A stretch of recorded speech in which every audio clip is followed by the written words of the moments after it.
wabarakatuh. Selamat datang seluruh di channel saya Purbo Sasongko, dan tetap tersenyum karena senyum adalah pintu menuju bahagia. Oke, kali ini mumpung kita sekali waktu sambil jalan ya, tetap dalam rangka penelusuran jejak-jejak sejarah masa lalu leluhur-leluhur kita. Saya ajak kembali datang ke Blitar. Kali ini kita akan berbicara membahas tentang makam gantung yang Joyodigdo. Ikuti seperti apa dokumentasinya, dan seperti biasa tetap mendukung channel ini dengan like, comment, subscribe, dan share agar makin berkembang. Salam.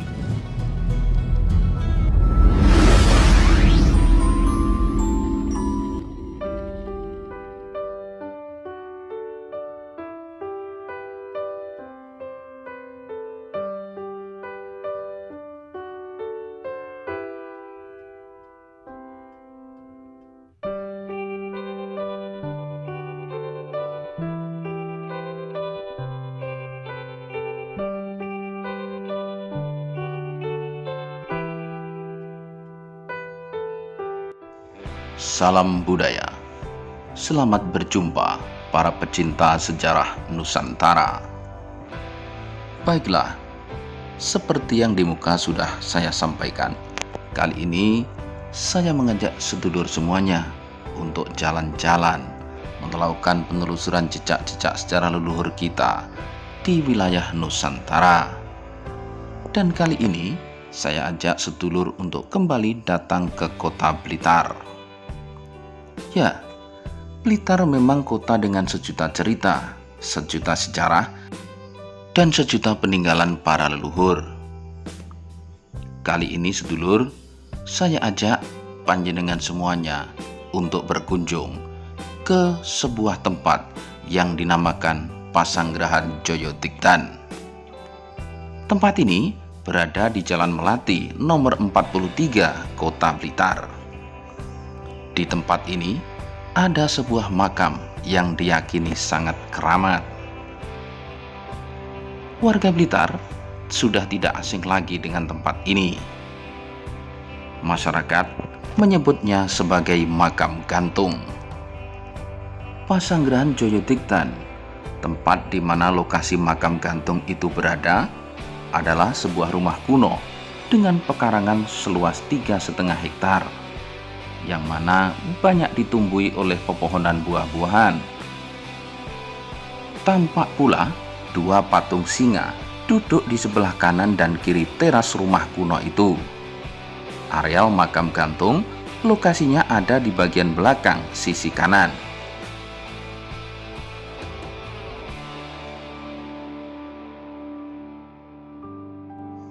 Kabar yang beredar di masyarakat bahwa makam gantung ini diyakini sebagai sebuah makam yang keramat, karena di tempat itulah dimakamkan Mas Ngabehi Bawadiman Joyodigdo, atau yang lebih dikenal dengan Eyang Joyodigdo.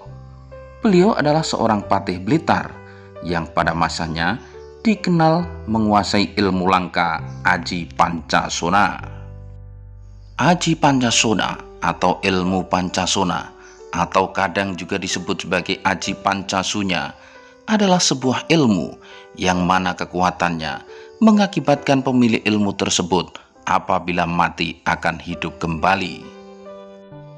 Konon, untuk menguasai Aji Pancasona diperlukan sebuah laku yang sangat luar biasa berat, yakni melakukan topo ngalong selama 40 hari 40 malam. Topo ngalong adalah bertapa di mana posisi kepala tergantung di bawah, sementara kaki mengait di atas dahan pohon.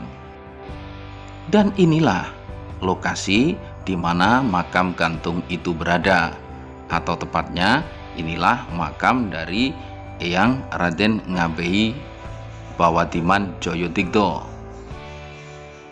Makam ini ternyata tidak digantung, hanya saja posisi nisannya memang lebih tinggi dibandingkan dengan nisan-nisan lain yang berada di areal permakaman ini. Makam Eyang Joyodigdo dibangun di atas lantai dengan pondasi setinggi 50 cm. Bangunan dasar berundak dua itu juga setinggi 1 meter. Di nisan bagian bawah atau sisi selatan ada tulisan Jawa yang menyebutkan sejarah lahir dan meninggalnya Eyang Ngabei Bawatiman Joyotigdo. Beliau lahir di Kulon Progo pada hari Rabu Kliwon tanggal 5 Suro 1755 atau tanggal 29 Juli 1827, yakni saat tengah bergolaknya Perang Jawa atau Perang Diponegoro. Eyang Joyotigdo meninggal dunia pada hari Kamis Pon tanggal 18 Syafar 1839 atau 11 Maret 1909. Beliau meninggal saat berusia 84 tahun. Seperti di muka yang sudah saya tuturkan, bahwa banyak orang menganggap bahwa jika jasad Eyang Joyotigdo dimakamkan menggantung alias tidak menyentuh tanah, ini karena beliau mempunyai ilmu Pancasuna. Akan tetapi ternyata yang digantung atau menggantung tepat di atas pusara makam Eyang Joyotigdo adalah baju kebesaran, baju perang, dan senjata yang menjadi andalan beliau ini.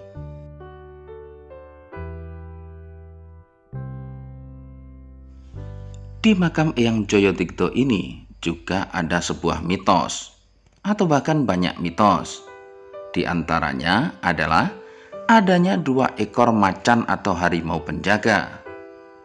Bahkan ada pula pengunjung yang pernah menuturkan bahwa mereka pernah melihat ular besar yang menghalangi jalan, sehingga para peziarah tidak bisa masuk ke makam Eyang Patih Joyotigdo.